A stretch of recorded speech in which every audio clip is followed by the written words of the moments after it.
हल में गर्दन को फंसाते हैं, मूसल की ठोंक लगाते हैं, फौज का प्राणांत होने लगा।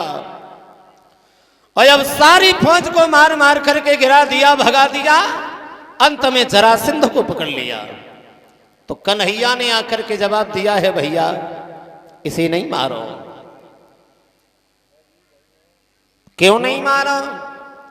बोले इसलिए नहीं मारो, हमारा तुम्हारा अवतार हुआ है, भूतल का भार हटाने आए हैं हम और आप, पापी और दुराचारियों का वध करने आए हैं। अगर ये मर गया तो एक एक को कहां ढूंढने जाओगे? अगर ये जिंदा बना रहेगा तो अपने साथियों को दोबारा लेकर के फिर हमसे युद्ध करने मथुरा में आएगा।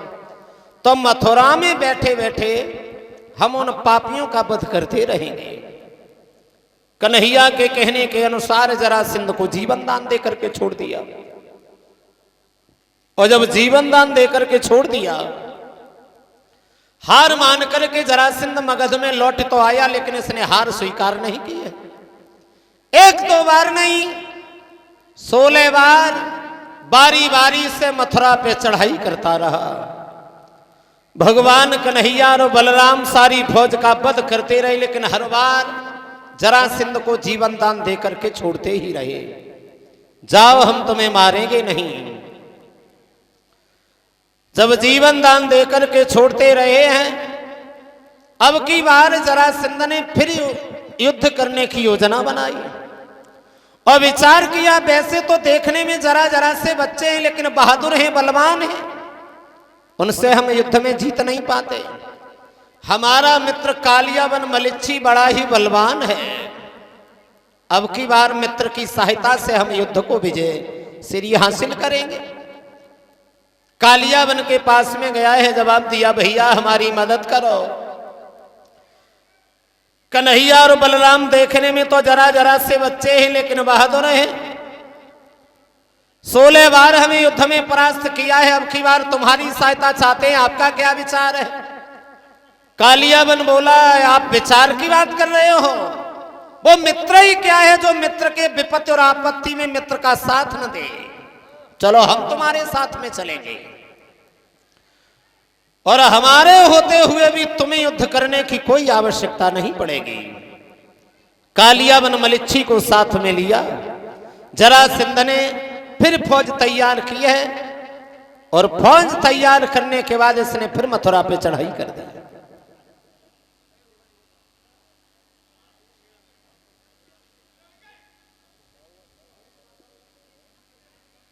जब 17वीं बार मथुरा पे चढ़ाई की है, ललकारने लगता है, तो दोनों भाई फिर से युद्ध क्षेत्र में आए हैं।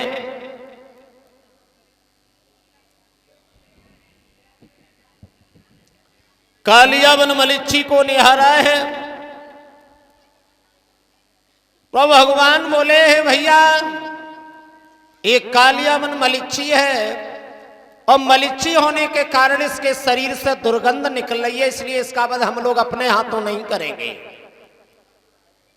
इसे बहुत दूर जंगल में ले चलो, भागो दोनों भाई। कालियावन मलिच्छी ललकारने लगा तो उस युद्ध क्षेत्र को छोड़ करके दोनों भाई भागने लगे। कालियावन मलिच्छी चिल्लाने लगा, खड़े हो जा श्याम, इतने ही बड़े बहादुर हो तो आज हमसे युद्ध करो। तुमने मेरे मित्र को 16 बार युद्ध में परास्त किया है, आज हमसे मुकाबला करने का जब समय आया, पीठ दिखा के भाग रहे हो, कैसे बलवान हो? भगवान ने मुड़ के भी नहीं देखा।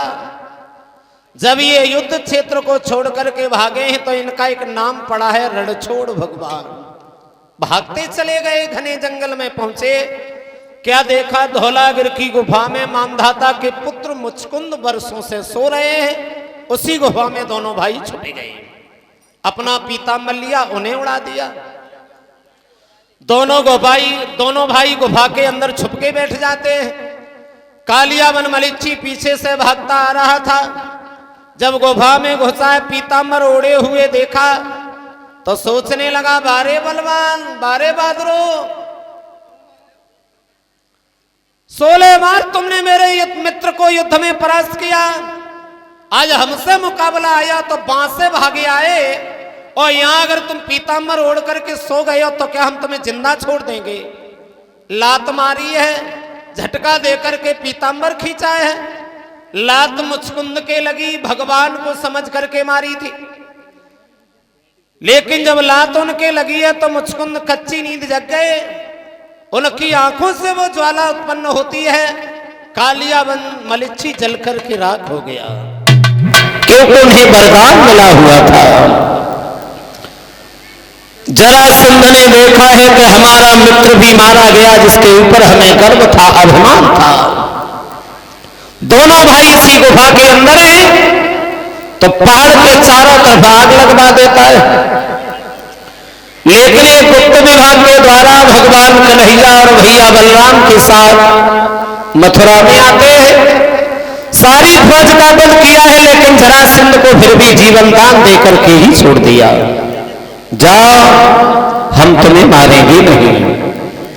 अब हार मान करके जरासंध मगध में लौट आता है, लेकिन बदले की भावना हमेशा दिल में बनी ही रहती है। भगवान कन्हैया बड़े ही आनंद के साथ में मथुरा में निवास करने लगते हैं। एक बार जब श्याम सुंदर अपने सैन्य कक्ष में अकेले बैठे हुए थे तो इन्हें पुरानी बचपन की याद आने लगी है।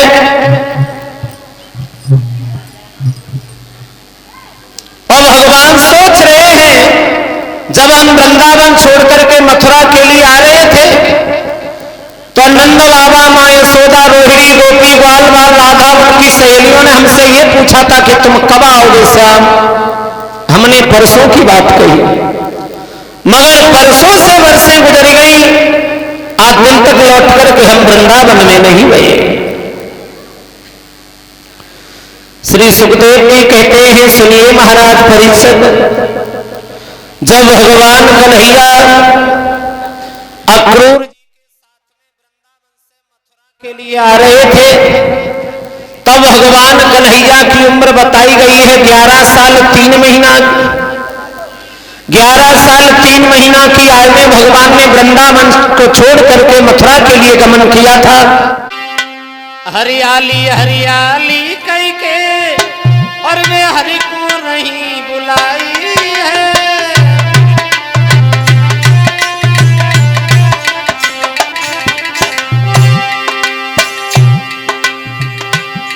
हरियाली हरियाली कई के वे हरि को नहीं बुलाई है। उतरा दे श्याम गोल में ना रही पिछली याद दिलाई है।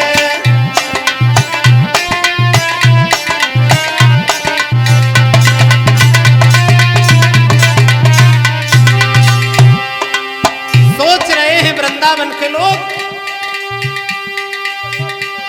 एक करके प्यार कभी चदारनी छोड़ो श्याम समरिया, बिन मोहन के वृंदावन में सुगति हमें अंधेरिया, बिन मोहन के वृंदावन में सुगति हमें अंधेरिया।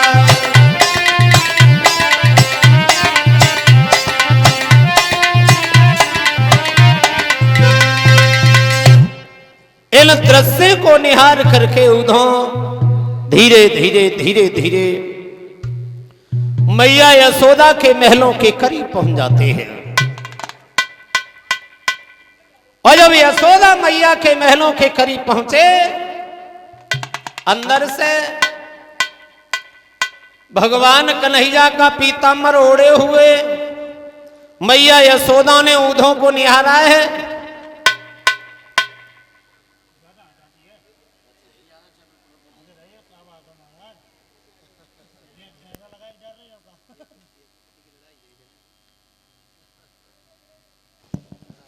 जब मैया यशोदा ने कन्हैया के पीतांबर को ओढ़े हुए ऊधों को निहारा तो एक बार तो ऐसा लगा कि लगता है मेरा कन्हैया आज वर्षों के बाद में लौट के हमारे करीब आ गया।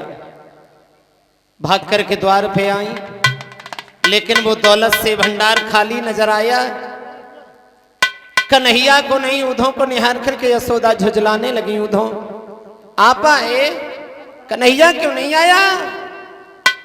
उधों मैया यशोदा को समझाने लगी, मैया अभी वो आने में असमर्थ है, वो नहीं आए, उन्होंने हमें भेज दिया है, आएंगे भगवान, आपकी बड़ा याद करते हैं। और जब यशोदा ने ये सुना कि खुद नहीं आया, उधों को भेज दिया, तो यशोदा झुझलाने लगी। उधों कन्हैया जब यहां से गया था तो मैंने भली भांति कन्हैया को समझा करके भेजा था, और मैंने तो कोई ऐसी बात भी नहीं कही जो मेरी कोई बात भगवान को बुरी लग गई हो।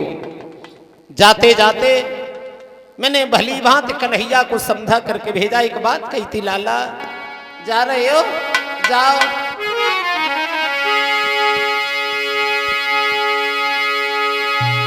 कि बेटा जा दुखी जा मैया को, लाला का भूल मती जइयो, आदती है तुम्हें कलेऊ की माखन मिश्री लेते जइयो।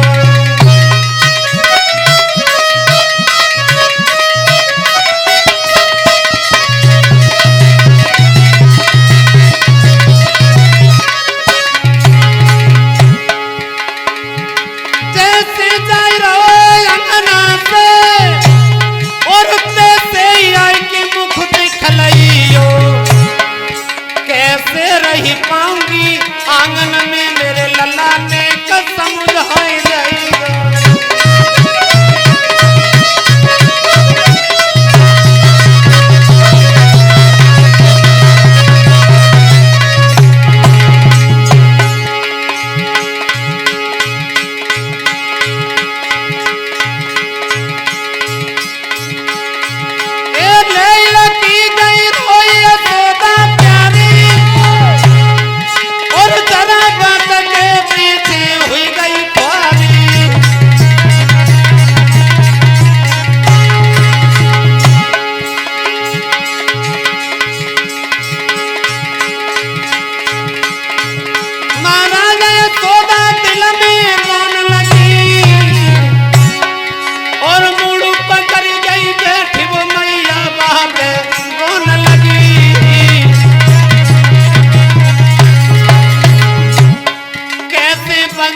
बारों मिले गोद में बस की ले ले, कैसे बसुरिया बारों मिले पेट की बात कही ले।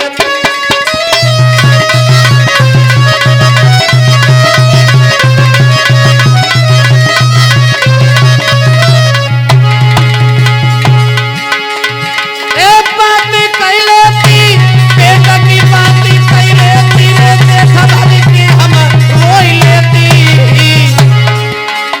कैसे बंसी बालों मिले जेठ में भक्ति ले ले।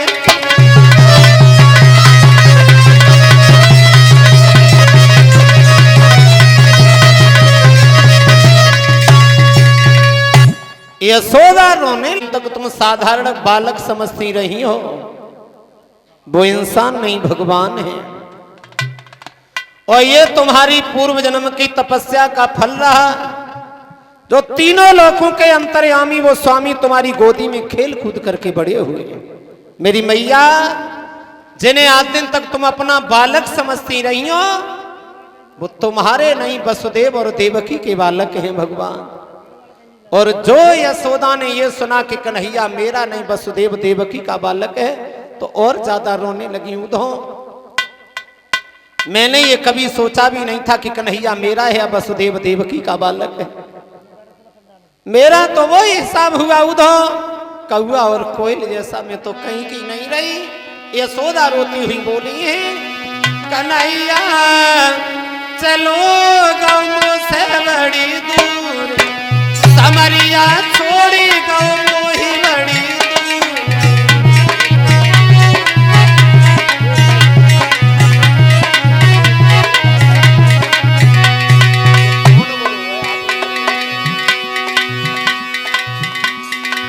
कोयल के सुतका गा पाले और प्यार करो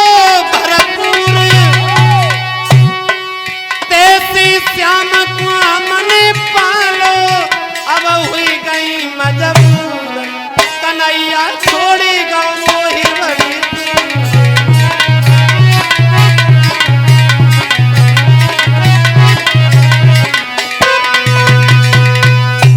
यशोदा मैया रो रही हैं तो उधो ने धैर्य बंधाते हुए समझाने लगते हैं, मैया रो नहीं, भगवान ने हमें भेजा है और हम यहाँ से जब कन्हैया के पास में जाएंगे तो हो सकेगा भगवान को तुम्हारे करीब हम अवश्य भेजेंगे, धैर्य धारण करो। पूरी रात उधो मैया यशोदा के करीब रुकते हैं। सवेरा हुआ है तो वृंदावन से बाहर शौचालय के लिए उधो गए हैं। फिर उधो ने गोपियों के नजारे को देखा है। सुबह के वक्त पे गोपियां इधर उधर से कुआं पे जब पानी भरने के लिए एकत्रित हो जाती हैं, पानी भरना भूल जाती हैं, सब भगवान कन्हैया की ही चर्चाएं करने लगती हैं।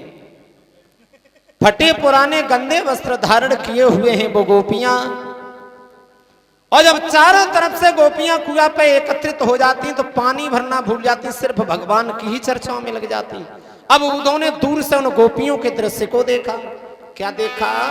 कोई घट भरे घाट पर ही और घंटों से खड़ी दिखाती है।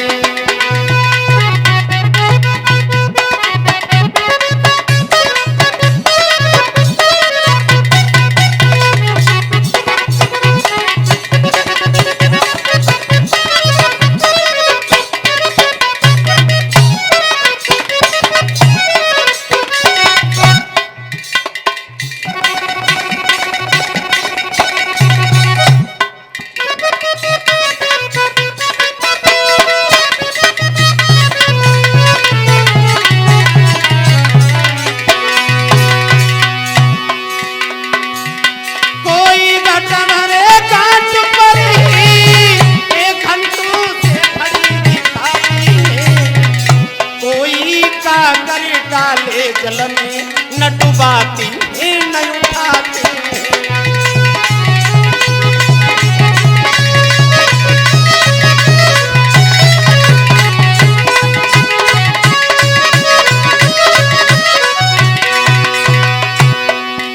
कर में रस्सी सामने गढ़ा ए पर फूली खबरें फसाने की, काउने गढ़ा सर पे रख लो परी खबर नाए घर जाने।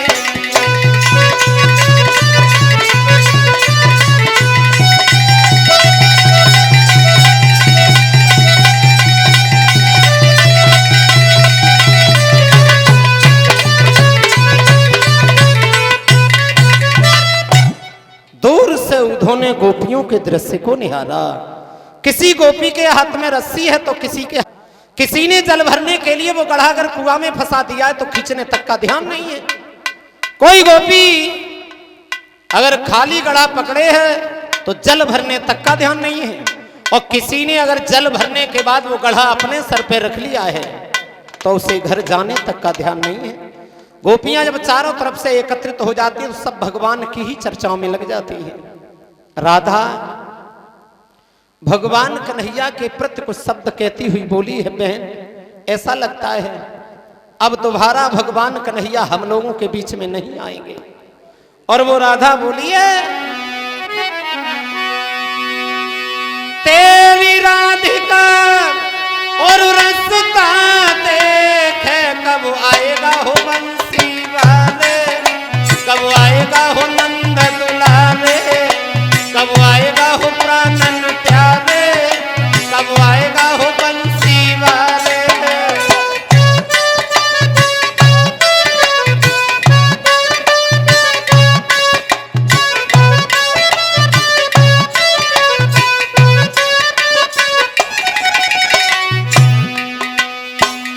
राधा भगवान से कहती है कब आओगे श्याम,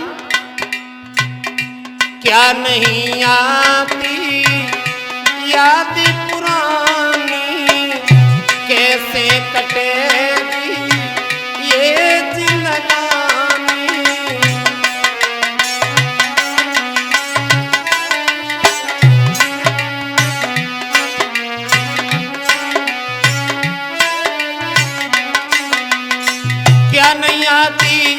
पुरानी कैसे कटेगी ये जिंदगानी। आ जाओ हे विपिन बिहारी राधा बटनिहारे, कब आएगा हो बंसी वाले, कब आएगा हो नंदन लाले।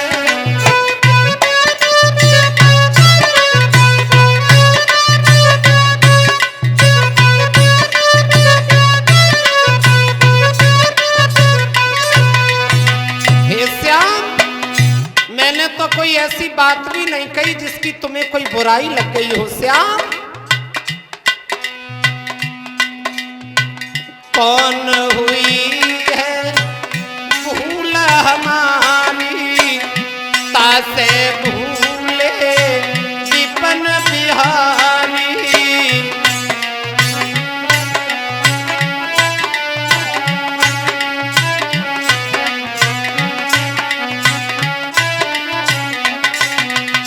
कौन हुई है भूल हमारी, तासे भूले विपिन बिहारी। और कौन सी गलती करूं कबूल बता दे साजन प्यारे, कब आएगा हो बंसी वाले, कब आएगा हो नंदन लाले।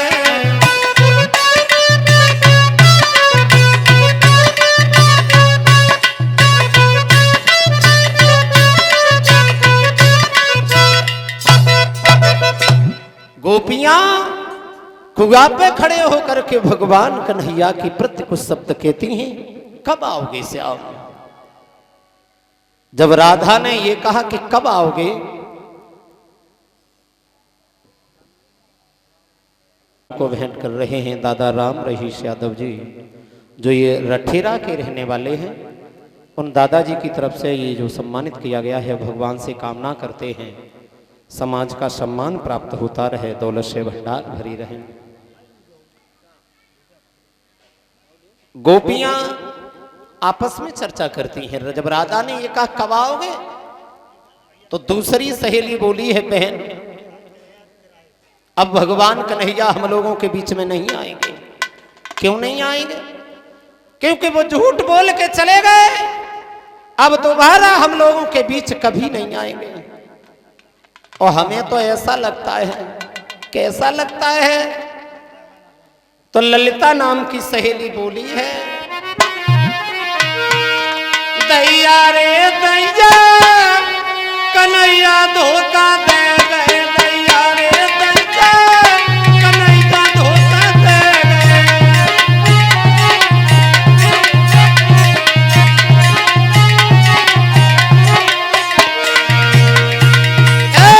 दैया रे दैया समरिया धोखा दे गए, दैया रे दैया कन्हैया धोखा दे गए।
और ललिता नाम की गोपी बोली, अरे बिरमाइला श्याम कुबड़िया ने, बिरमाइला श्याम डुकरिया ने।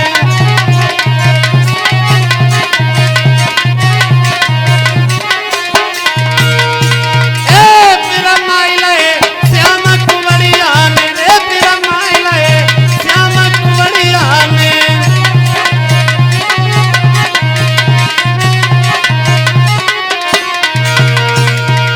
अरे जो मोई कहूँ मिली जाए अकेली, तो हम कुआ में दे ढकेली। अरे बके दे दिया कि चुनरिया में, बिरमाइला श्याम कुबड़िया ने।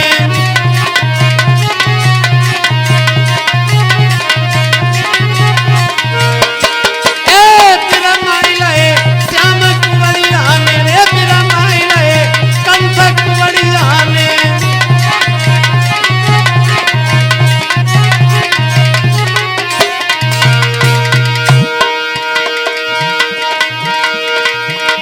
कन्हैया धोखा दे गए, अब ही न लौटे मदन लाल।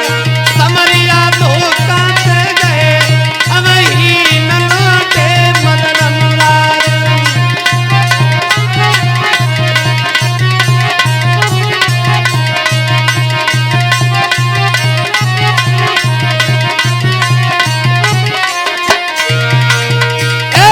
कही गए याबी के परसों,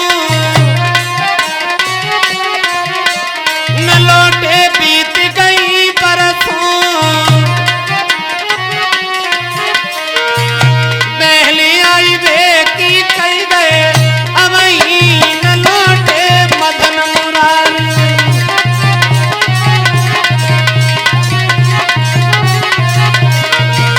समरिया धोखा दे गए, अब ही न लौटे मदन मुरारी।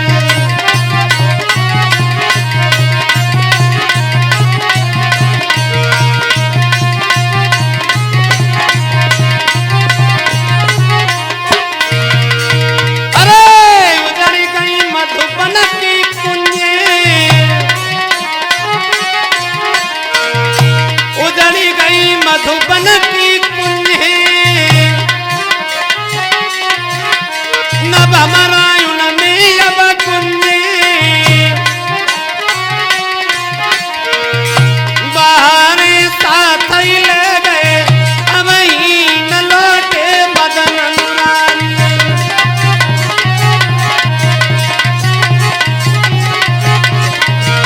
समरिया धोखा दे गए, अब ही न लौटे मदन मुरारी।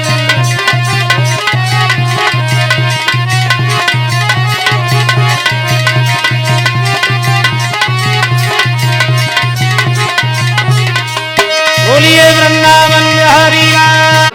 इसी तरीका से गुजरते हैं और गोपियां ऊँटों से कहती हैं, कौन है आप, कहां से आए, क्या नाम है तुम्हारा। आओ ठहरो चतुर बटोई, और दुई घड़ियन पर फिल्मइयो।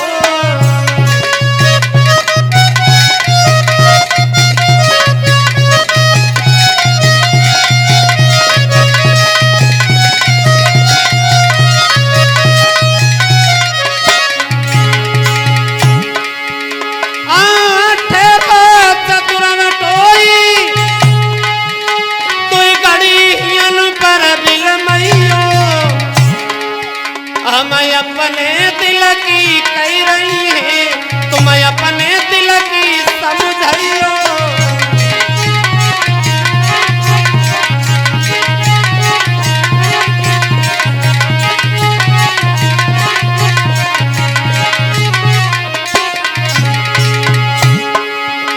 उदो बोले बिना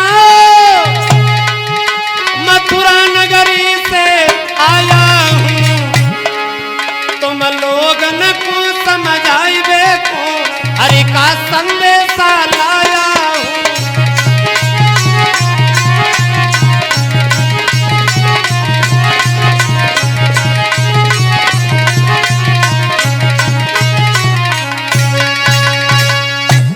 उद्धव ने जवाब दिया है, बहनाओं, मथुरा नगरी से आना हुआ है, हमारा उद्धव नाम है और भगवान कन्हैया के भेजे हुए हम आए हैं।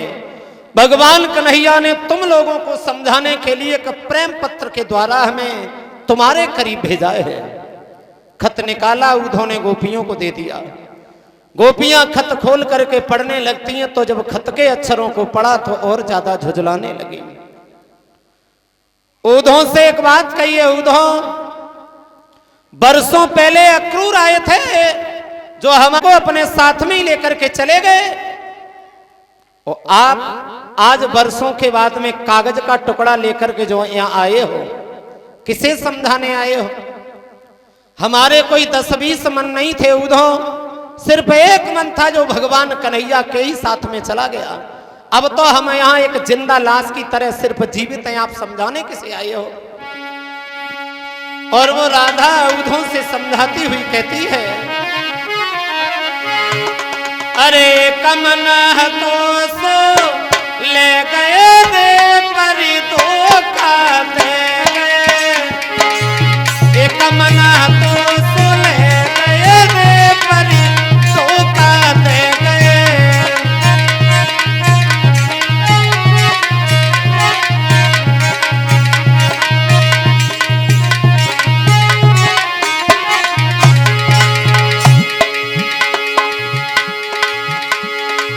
परसों की कही गए वो कान्हा,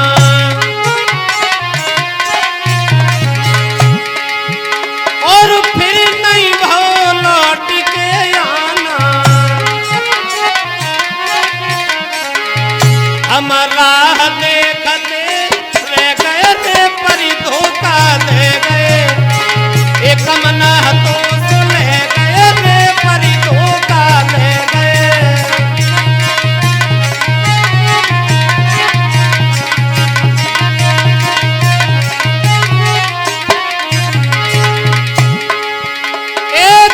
बसे दुश्मन घेरे में, और हुए थे घाव जिया मेरे में, बेश्याम बेवफा है गए वे परी धोखा दे गए, एक मना तो सुन गए वे परी धोखा दे गए।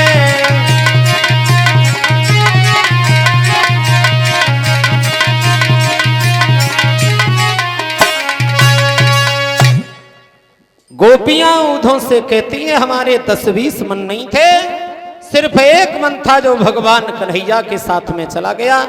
अब यहां तुम्हें किसे समझाने को आए हो? उद्धव ने फिर भी धैर्य बंधा रहे हैं और समझा रहे हैं।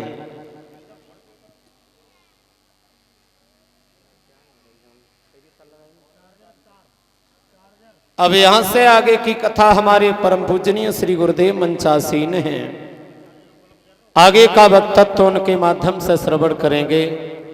एक छोटा सा कीर्तन सब लोग